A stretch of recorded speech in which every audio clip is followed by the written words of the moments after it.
Napadpad nga uli ako dito sa Baclaran. Siyempre, isa lang naman ang pinupuntahan natin yan. Bukod sa simbahan, ay ang pwesto ni Kuya Tyson. Ang bilihan ng solid na second hand na cellphone. Sa mga magtatanong nga kung saan ang pwesto ni Kuya Tyson, ayan, dito yan sa harap ng MCGI building. Sa tabi naman ang Uratex Foam. Uratex, baka naman. Tapat din siya ng police station. Kung may reklamo ka, literal, may reklamo mo siya. Joke lang dahil literal na legit na seller yan si Kuya Tyson. Pero of course, pwede mong i-return ng cellphone kung nakakita ka ng issue dahil nagbibigay siya ng 1-day replacement at 1-week warranty. Of course, hindi cover ng warranty kung si misis mo mismo ang bumasag ng cellphone dahil nahuli kang may ibang kachat na girl lalo. Kay misis mo na ipa-shoulder ang warranty mo. Ito nga yung mga cellphone na nasilip ko. O ayan, silipin mo na rin. Ito nga si Infinix 030 5G na yan. AMOLED display, curved frame, at may AI stabilization para sa smooth na video. Ito naman yung Redmi. Solid din, maganda din yung appearance, maayos ang display.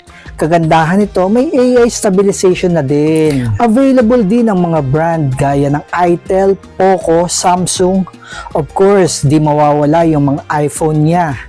Tinanong ko nga kung magkano ang presyuhan ng mga Android phone. Meron daw as low as 1,700, may mabibili ka na.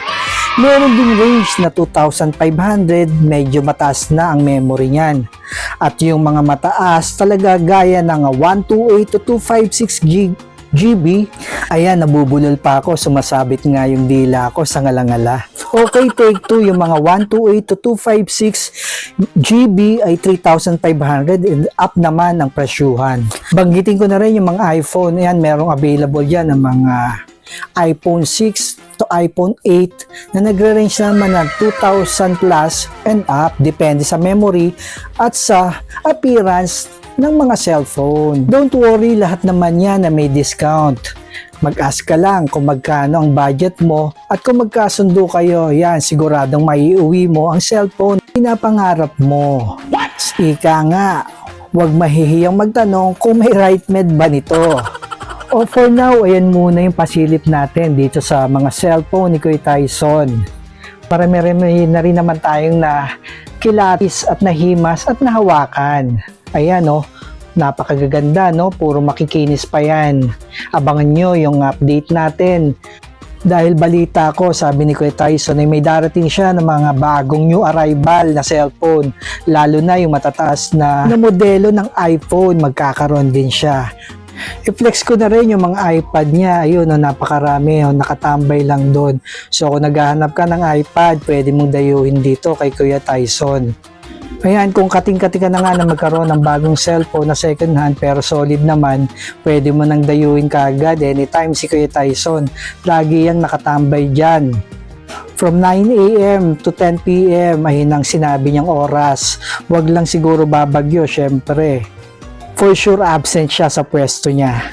O siya, masyado na ako maraming sinasabi. Kung nagustuhan niyo ang ating video, pwede bang makahingi ng isang like o isang share na rin. I-follow mo na rin ang aking FB page, TikTok page at ating YouTube channel para naman ganahan ako na mas marami pa akong may upload ng mga content na mga gusto nyo gaya ng mga ganito, no? Kung saan makakakita tayo at malalaman natin ang mga murang bilihan ng mga items o kung ano-ano pang mga gadget, cellphone, appliances na pwede nating mabili.